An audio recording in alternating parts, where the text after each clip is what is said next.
నమస్కారం, నేను మీ మహేశ్వరి. ఈ రోజు మనతో పాటు మన స్టూడియోలో world famous high paid astrologer professor doctor Mullapudi Satyanarayana Murthy గారు మనతోనే ఉన్నారు. గురుగారితో మాట్లాడి కొన్ని ముఖ్యమైన విషయాలు తెలుసుకున్నాం. గురుగారు నమస్కారం అండి. నమస్కారం మా మహేశ్వరి. గురుగారు ఎలా ఉన్నారండి? బాగున్నా తల్లి. గురుగారు, మరో ప్రశ్న. నక్షత్రాల్లో ఏ నక్షత్రం పవర్ఫుల్ అండి? ఏ నక్షత్రంలో పుట్టిన వాళ్ళు అదృష్టవంతులు అవుతారు? ఎంత బ్యూటిఫుల్ క్వశ్చన్ అడిగావు. దాని గురించి వివరించండి గురుగారు. ఖచ్చితంగా. సీఎం జయలలిత ఏ నక్షత్రంలో పుట్టింది? మూలా నక్షత్రం. మూలా నక్షత్రంలో పుట్టిన వాళ్ళు అపరకోటీశ్వరులు అయిపోతారు. కానీ ఆ మూలా నక్షత్రం వాళ్ళని పెళ్లి చేసుకుంటే వాళ్ళ మామగారులు చచ్చిపోతారా అని జ్యోతిష్కులు పుకార్లు లేపారు. తర్వాత ఆశ్లేష నక్షత్రం. ఆశ్లేష నక్షత్రము అద్భుతమైన నక్షత్రం. వాడు కెరీర్ పరంగా కర్కాటక రాశి వాళ్ళని ఎవరన్నా చూడు టాప్ లెవెల్కి వెళ్ళిపోతారు.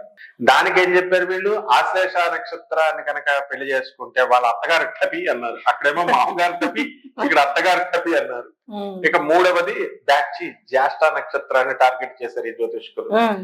చేసి జ్యేష్ఠ నక్షత్రంలో వాళ్ళని కనుక పెళ్లి చేసుకుంటే బావగారు టపి, లేదా బావగారిని కనుక వదిలేసి రెండో వాడిని కనుక పెళ్లి చేసుకుంటే బావగారి యొక్క ఎదుగుదల ఆగిపోద్దని ఇలా రకరకాల పుకార్లు నేర్తారు. కానీ వాస్తవానికి మూడు కూడా చాలా పవర్ఫుల్ నక్షత్రాలు.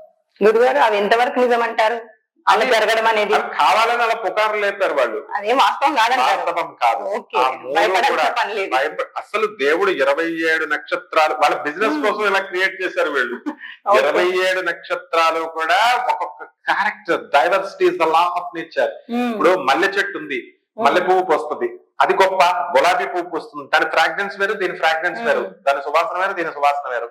సంపంగి పువ్వు అట్లా, మొగలి పువ్వు, ఇలా రకరకాల పువ్వులు. గడ్డి పువ్వు కూడా ఉన్నప్పుడు అన్ని కూడా ఈక్వల్లీ ఇంపార్టెంట్ అంట. నేను ఒకసారి మా గురువు గారిని, ప్రభాత్ రంజన్ సర్కార్ అంటే సుభాష్ చంద్రబోస్కి మేనల్లుడు మా గురువు గారు, ఆనంద మార్గ వ్యవస్థాపకులు, ఆశ్రమం వ్యవస్థాపకులు కలకటాలో నేను అడిగాను చిన్నప్పుడు, గురుగారు ఈ గడ్డి, ఇలాంటి గడ్డి పువ్వులు ఇలాంటివి ఉన్నాయి కదా, ఇవన్నీ వేస్ట్ కదా, పెద్ద పెద్ద చక్కగా అన్ని గులాబీ చెట్లు, మల్లె చెట్లు అన్ని ఉండొచ్చు కదా అన్న.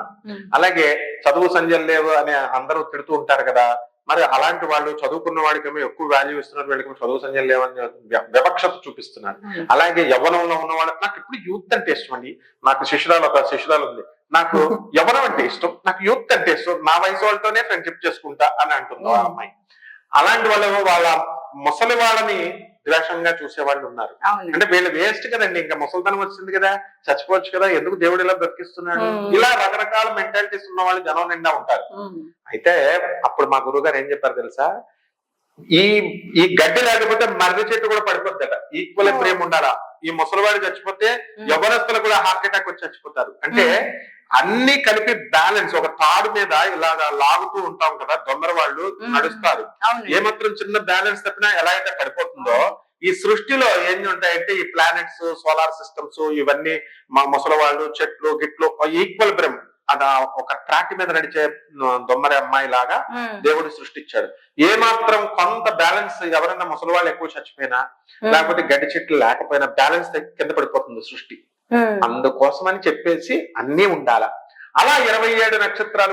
ఇప్పుడు ఈ పూల చెట్లన్నీ ఎంత మంచివో, ఒకదాన్ని మించి ఒకటి. అలా దేవుడి సృష్టిలో ఈ 27 నక్షత్రాలు అద్భుతం అనమాట.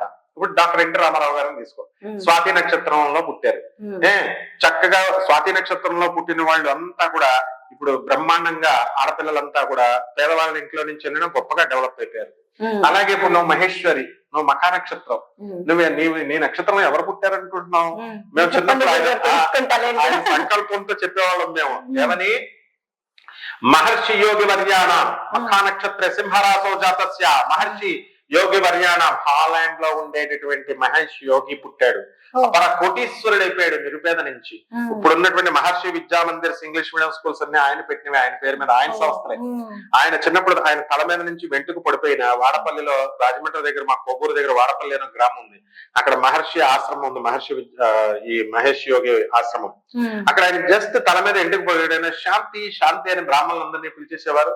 మేమంతా స్టూడెంట్స్, 200 రూపాయలు 250 రూపాయలు ఇచ్చేవారు, బ్రహ్మాండంగా వెళ్ళిపోయేవాళ్ళం, మేమంతా జపాలు కొట్టేసేవాళ్ళం. కాబట్టి అలాగే మన భారతీయ తీర్థ స్వాముల వారు ఎప్పుడొచ్చినా గరికపాటి నరసింహారావు గారు లాంటి పండితులు లెక్చరర్ ఆయన, అలాగే ఈ అక్కడ ఆ ఊర్లో ఉన్నటువంటి దోర్బల ప్రభాకర్ శర్మ అని, రమణ సూర్యప్రకాశ్ శాస్త్రి గారు, వీళ్ళంతా మా గురువులు అనమాట. వీళ్ళందరినీ ఆ చుట్టుపక్కల east and west Godavari district లో ఉన్న పండితులు పిలిచేవారు, ఈ యొక్క స్టూడెంట్స్ ని పిలిచేవారు, అందరికి డబ్బులు ఇచ్చేవారు. అబ్బా ఇస్తున్నారని చెప్పి మేము సంతోషంగా ఉండేవాళ్ళం. అలా ఇక్కడ ఏంటంటే ఈ యొక్క అటువంటి మహర్షి నీ నక్షత్రంలో పుట్టాడు కాబట్టి మఖా నక్షత్రంలో. సో యువర్ స్టార్ యాంకర్ అనమాట ఏనాటికైనా, and already your star anchor. అయితే వీళ్ళంతా కూడా ఏమవుతుందంటే ఈ 27 నక్షత్రాలు చాలా అందమైనటువంటివి. శ్రీకృష్ణుడు రోహిణి నక్షత్రంలో పుట్టాడు, శ్రీరాముడు పునర్వసు నక్షత్రంలో పుట్టాడు, వెంకటేశ్వర స్వామి శ్రవణ నక్షత్రంలో పుట్టాడు. ఇక చూడు మరి అన్ని కూడా ఒకదాన్ని మించి కృతికా నక్షత్రం. ప్రతి నక్షత్రంకి ప్రత్యేకత ఉంటుందని చెప్తున్నారు. కంపల్సరీ ఉంది. 20 ఎవరు ఇది మాది తక్కువేమో వీళ్ళది పవర్ఫుల్ ఏమో అని బాధపడాల్సిన అవసరం లేదు. అసలు సృష్టిలో రహస్యం అదే. 20 ప్రతి మనిషి ఈక్వల్. సీఎం పోస్ట్ చేస్తున్నాడు కాబట్టి వాడు గొప్ప, చిన్న పోస్ట్ చేస్తున్నాడు కాబట్టి వీడు తక్కువ అని ఉండదు. ప్రతి పోస్ట్ ఈక్వల్లీ ఇంపార్టెంట్. అలా ప్రతి నక్షత్రము చాలా ఈక్వల్లీ ఇంపార్టెంట్. అయితే నువ్వు అడిగావు కాబట్టి మనం లౌకికంగా చెప్పుకోవాలి కాబట్టి శ్రీకృష్ణుడు జన్మించాడు కదా, శ్రీకృష్ణుడు జగన్మోహనుడు కాబట్టి ఆయన లోకాన్నే మోహంలో పడేస్తాడు.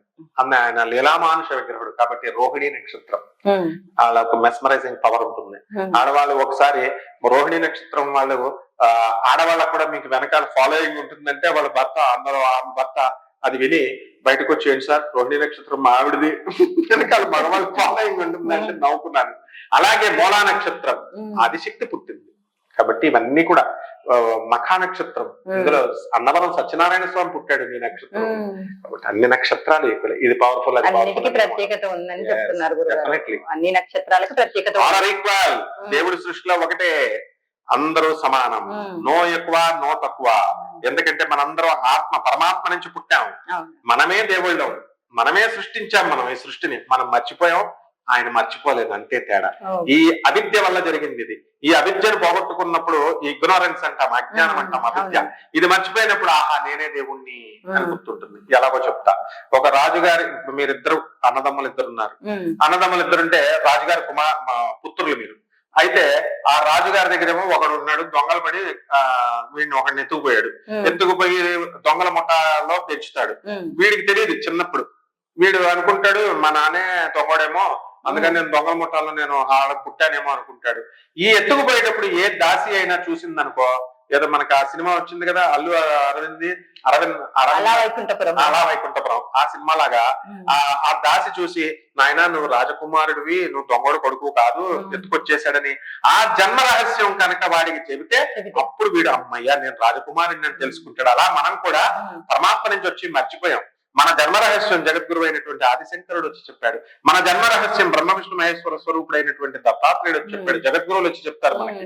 శ్రీకృష్ణుడు వచ్చి చెప్పాడు, అరే పిచ్చోడా నువ్వు ఎవరివి, నువ్వు అహం బ్రహ్మాస్మి, నువ్వు దేవుడుగురా, రాజకుమారుడివి, నువ్వు ఈ దొంగోడు కొడుకు కాదురా అని చెప్పాడు. కాబట్టి మనం అందరం సమానమే, మనమే దేవుళ్ళం, అంతేగాని మనం వేరు దేవుడు వేరు, నో అద్వైతం లేదు, అద్వైతం. అందుకే ఆదిశంకరుడు శిష్యులం మనందరం కూడా. గురుగారు చాలా చక్కగా వివరించారు. ధన్యవాదాలు. ధన్యవాదాలమ్మా.